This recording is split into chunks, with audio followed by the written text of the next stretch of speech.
অভিযোগ কমিয়ে দেন, দেখবেন সুখে থাকবেন।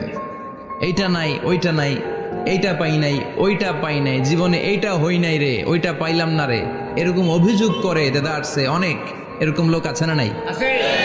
এরা অসুখী, এরা অসফল। সফল ব্যক্তিদের একটা গুণাবলী হচ্ছে এরা কমপ্লেইন করে কম, কমপ্লেইন করে কম, তারা শুকরিয়া করে বেশি। দে আর ভেরি গ্রেটফুল।